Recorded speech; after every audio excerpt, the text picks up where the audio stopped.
étudier le mouvement, la vitesse et ses variations. Donc ça, c'est l'activité, comment déterminer sa vitesse moyenne de course à pied en km/h. On l'a corrigé en détail, hein, vous avez la correction sur le NT, je ne reviens pas dessus. Alors, qu'est-ce que vous devez savoir? Première chose, le mouvement ou l'immobilité d'un objet, ça dépend toujours d'un autre objet pris comme référence qu'on appelle le référentiel. Donc quand vous voulez étudier le mouvement de quelque chose, vous ne pouvez pas l'étudier dans l'absolu, c'est-à-dire sans prendre de référence. Vous êtes obligé de prendre un autre objet comme référence. Un même objet peut être immobile par rapport à un autre ou en mouvement par rapport à un autre. C'est pour ça qu'il faut préciser l'objet de référence qu'on appelle le référentiel. Donc, la plupart des référentiels qu'on utilise, ce sont des référentiels qui sont immobiles par rapport à la surface de la Terre. Donc vous pouvez prendre un arbre quand il n'y a pas de vent, vous pouvez prendre un poteau électrique quand il n'y a pas de vent aussi, une montagne, enfin quelque chose qui est fixe à la surface de la Terre. Souvent c'est ce genre d'objet-là qu'on prend comme référentiel, puisque bah, voilà, je vous dis, ils sont immobiles par rapport à la surface de la Terre. Du coup ça va être assez pratique pour étudier le mouvement d'autres objets qui eux sont en mouvement par rapport à la surface de la Terre. Il existe plein de référentiels différents. Ensuite, ce que vous devez savoir, c'est cette définition-là. Si on vous demande qu'est-ce que la vitesse moyenne d'un objet, vous devez être capable au moins de l'expliquer en utilisant des mots le plus corrects possible. Donc, qu'est-ce que la vitesse moyenne? En fait, c'est la distance que va parcourir votre objet pendant une durée de référence. Les durées de référence, c'est toujours des durées égales à 1 seconde, 1 heure, 1 an. D'accord? Donc voilà, ça permet de comparer. Si je vous dis qu'il y a un train qui a fait 320 km en 1h30 et un train qui a fait 326 km en 1h32, c'est un peu compliqué de savoir qui était le plus rapide. Par contre, si vous connaissez les vitesses de ces trains, là, vous comparez directement. Si un train était allé à 212 km par heure et un autre train à 215 km par heure, ben, vous dites celui qui a fait 215 km en 1 heure, ben, il était plus rapide que celui qui a fait que 212 km en 1 heure. Et donc, vous pouvez comparer les deux trains grâce à la vitesse. Donc voilà l'utilité de prendre un temps de référence, une distance parcourue par un temps de référence.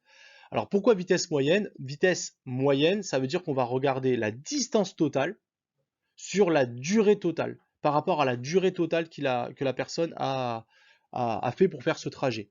Ok? Pendant cette durée, la personne a peut-être fait des pauses et tout ça, donc du coup, ça c'est pris en compte. Donc on regarde vraiment, c'est une moyenne. Donc vitesse moyenne, ça correspond à une distance parcourue pendant une durée de référence, 1 heure. Donc si vous avez une vitesse moyenne de 10 km par heure lorsque vous courez, ça veut dire que si vous courez 1 heure en gardant ce rythme, hein, ben vous ferez 10 km. Okay, donc si vous avez fait que 30 minutes, vous pouvez quand même voir ce que vous auriez fait en 1 heure pour avoir votre vitesse moyenne en km par heure. Donc voilà quelques unités, je vous ai mis les 3 unités les plus répandues, il y en a même une que vous ne verrez pas souvent. Donc une vitesse, souvent on l'exprime en km par heure, celle-là c'est ce qu'il y a sur les compteurs des voitures, c'est celle que vous entendez le plus souvent dans la vie courante. Le mètre par seconde, qui elle est l'unité de vitesse qui est utilisée plutôt par les physiciens, qu'on utilise officiellement en physique. On utilise beaucoup les mètres par seconde, pas les kilomètres par heure. On les utilise aussi, mais surtout les mètres par seconde. Puis vous avez le centimètre par an qui existe aussi notamment pour ceux qui vont faire de la géologie, qui vont étudier le mouvement de plaques tectoniques, le mouvement de coulées de lave, ce genre de choses.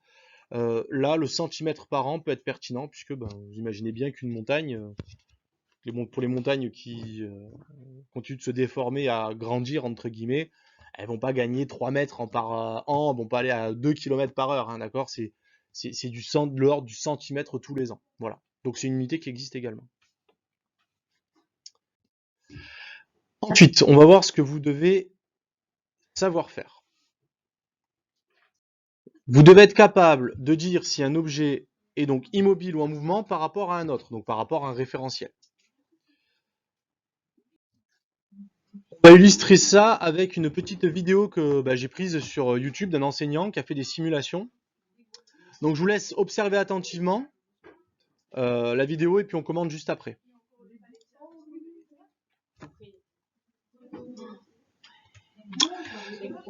Chut, allez regarder.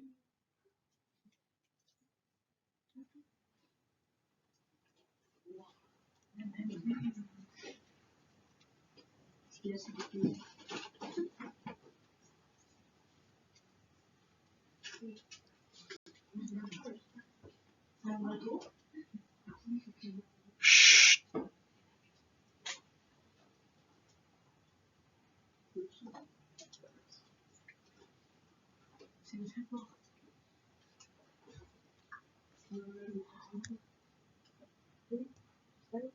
Donc dans le premier cas, il avait avancé la petite plateforme, et dans le deuxième cas, il avait fait bouger le décor. Et il avait essayé de faire suivre le téléphone, bien entendu, en même temps.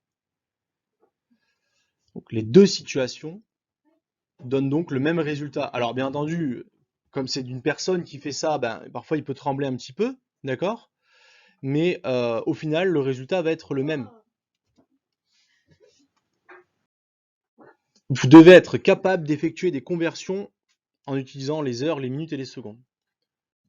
Donc je vous encourage fortement à retenir par cœur ce petit schéma, quoi. Alors parfois en mathématiques, on le présente sous forme de tableau.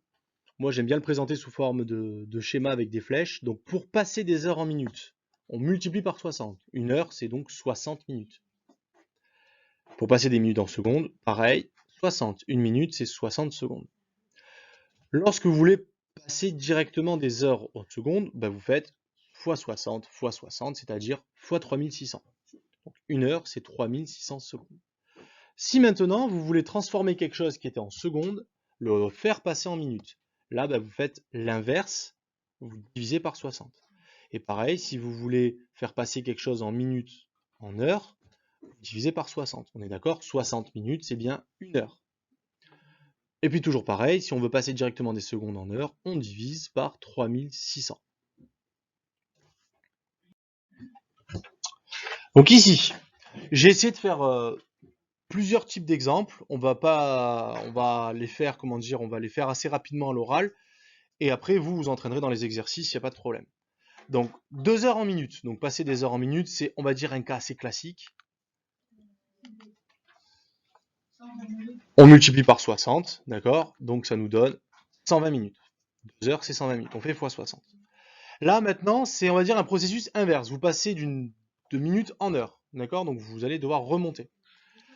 Donc 180 minutes en heure. Vas-y, vas-y, je t'écoute. 2 heures. Et Alors, ben, qu'est-ce que tu fais comme calcul? Après, on verra combien ça fait, mais... Alors, pour passer des minutes en heure. on fait 180 divisé par 3. Voilà, on divise, alors pas par 3, on divise par 60. Et en effet, ça nous donne 3 heures. D'accord? Donc pour passer des minutes en heure, on divise par 60. Donc ces deux exemples-là, c'est vraiment très important de les maîtriser parce que c'est les plus, on va dire, simples. Exemple 3, 135 secondes en minutes. Alors vous allez voir pourquoi il est un peu différent. Oui. Chut. Ouais. Voilà, on divise par 60. Alors pourquoi je vous l'ai mis? Parce que vous allez me dire, ça ressemble à l'exemple 1. C'est qu'en fait, quand on fait 135 divisé par 60, on tombe sur un nombre à virgule. Donc là, il faut faire très attention. 2,25 minutes, ce n'est pas du tout pareil que 2 minutes et 25 secondes. Je répète, 2,25 minutes, ce n'est pas 2 minutes et 25 secondes. C'est 2,25 minutes. C'est 2 minutes et 25 centièmes de minutes. Ça fait un quart d'heure. Ça, si on veut le transformer en minutes et en secondes, ça ferait 2 minutes et 15 secondes. D'accord? Voilà. On verra les exemples suivants, c'est pour ça. Mais ne tombez pas dans ce piège-là. Attention, hein. 2,25 minutes, c'est pas 2 minutes 25 secondes. 3 minutes 20 secondes à mettre en secondes. Vas-y, je t'écoute. Voilà, très bien. On a déjà 20 secondes, on les met de côté. On transforme les 3 minutes en secondes. Donc ça revient à faire 3 fois 60 secondes, plus les 20 secondes. 3 fois 60, 180 plus 20, 200 secondes. D'accord? Donc là, il y a une petite étape. Soit vous présentez ça, Timéo, soit vous me présentez ça sur la même ligne, soit vous faites des petits calculs à droite à gauche, quoi, en justifiant, et à la fin vous dites, ben voilà, je rajoute tout, ça fait 200 secondes. Il y a plusieurs manières de présenter. Exemple 4. 4 minutes 30 secondes à mettre en heure.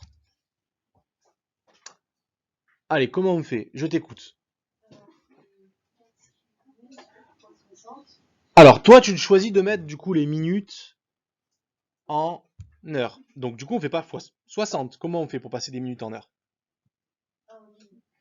On divise, très bien.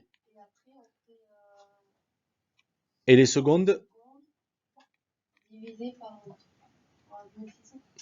par exemple, d'accord? Donc ça, c'est exactement l'exemple de la course à pied d'Élise, là. Donc soit vous mettez les minutes en heures, vous mettez les secondes en heures, et après vous additionnez les deux, ou alors, ce qu'on avait fait dans l'activité, c'est qu'on a tout basculé en secondes, vous mettez tout en secondes, ok? Et une fois que vous avez les secondes, vous faites quoi de ces secondes? Vous les remettez en, vous voulez des heures, en heures. Ça va? Donc vous divisez par 3600 et ça donne 0,075 heures. Ça va? Donc il y a plusieurs méthodes. Je trouve que celle-là, c'est la plus simple. C'est-à-dire de se dire, bon, je veux des heures, je vais tout mettre en secondes, ou tout mettre en minutes, hein. Mais tout mettre en secondes, c'est assez facile parce que du coup, vous n'avez pas de nombre à virgule. Vous mettez tout en secondes, et ensuite vous savez que pour passer des secondes aux heures, il faut tout diviser par 3600, donc vous redivisez le tout par 3600. D'accord? Il y a plusieurs manières. Vous faites la manière qui vous paraît la plus intuitive. Par contre, il faut justifier, il faut faire des calculs. Bon, et la dernière, on va dire que c'est la plus compliquée. Vous avez des heures avec un nombre à virgule, et pour que ça soit plus parlant, on veut le transformer en heures, minutes, secondes. Donc par exemple, je sais pas, un truc comme 7 heures, 20 minutes, 36 secondes. D'accord? Pour que ça soit plus parlant. Alors, comment on fait? Bah déjà, il va falloir faire plein d'étapes. Donc qu'est-ce que tu ferais toi? Toi, tu mettrais tout en secondes. Et ensuite, tu... Ouais, alors il y a plus simple. Alors déjà, est-ce qu'on a des heures? Bon, on a les heures. Il y a combien d'heures là? Pleines. 3 heures pleines, d'accord? Donc on a déjà 3 heures pleines. Donc ces 3 heures pleines, on les garde. On les garde. Et on sait qu'il y a ce 0,89 heures qui nous gêne. Est-ce que vous êtes d'accord que 3,89 heures, c'est pareil que 3 heures plus 0,89 heures? Est-ce que ça va? Donc le 3 heures, on le met de côté. Maintenant, Gabriel, il faut travailler sur le 0,89 heures. C'est lui qu'il va falloir encore décomposer. Donc on va le mettre d'abord en quoi, ce 0,89 heures? D'abord en minutes. Comment on fait pour passer des heures en minutes? Ah là, on ne divise pas, attention. Fois 60, très bien. Donc le 3 heures, on le garde. Par contre, le 0,89, on le multiplie par 60 pour avoir des minutes. Ça va? Donc ça nous donne 3 heures, 53,4 minutes. Est-ce qu'on a nos minutes là, pleines? Oui, c'est combien? 53. Donc on a nos 53 minutes pleines. Il faut qu'on travaille sur le... Et il faut travailler... C'est pas 4 en fait. Enfin, oui, sur 4, c'est donc 0,4 minutes, c'est ça? Ok? Il faut qu'on travaille sur le 0,4 minutes qu'on va mettre en secondes. D'accord? Donc 3 heures 53 minutes, on le garde, plus 0,4 minutes. C'est ce 0,4 minutes qu'on met en secondes en faisant x 60. Et donc au final, ça nous donne 3 heures 53 minutes 24 secondes. D'accord? Vous avez vu l'étape? Soit vous faites comme moi en une seule ligne à la suite, soit ben, vous faites à part. Vous dites bon, je garde 3 heures, il me reste 0,89 heures. 0,89 x 60, ça fait 53,4 minutes. Je garde le 53 minutes. 0,4 minutes x 60, ça fait tant de secondes. Et donc au final, j'ai bien 3 heures, 53 minutes, 24 secondes. D'accord? Voilà, il y a plusieurs manières de présenter, mais à chaque fois, il faut mettre les calculs.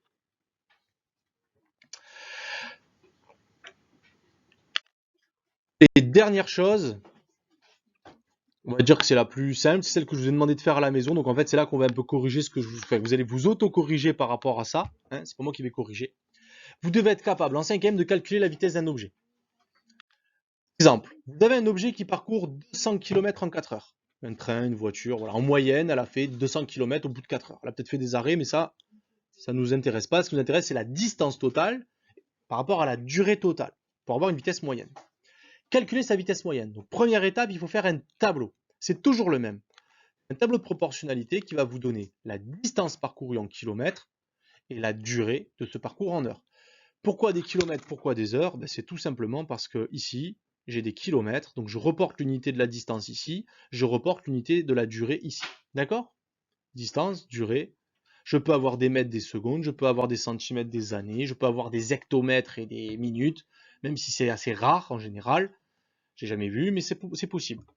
Ensuite, une fois qu'on a ça, il faut être capable de placer les données de l'exercice dans le tableau. Donc ici, le 200, il va aller où? Ouais. En haut à gauche, d'accord. Donc 200 km, je l'ai mis ici. Et donc le 4, il va aller en bas. Donc je sais que je fais 200 km en 4 heures. Moi, ce qui m'intéresse, c'est la vitesse moyenne, c'est-à-dire la distance parcourue pendant une durée de référence qui va être ici. C'est quoi la durée de référence? La plus simple, 1 heure. On aurait pu mettre 1 minute, 1 seconde.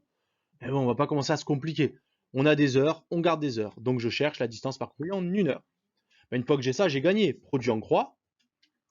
Et donc, le calcul 1 fois 200 divisé par 4. Et ça, de tête, tu as une idée? 200 divisé par 4, 50 km par heure. Et comme on veut avoir les points de présentation au brevet quand on va avoir le brevet, on met une petite phrase réponse et on n'oublie pas l'unité. Donc j'ai des kilomètres, j'ai des heures, j'ai bien des kilomètres par heure pour l'unité. D'accord? J'ai bien fait 50 km en 1 heure. D'accord?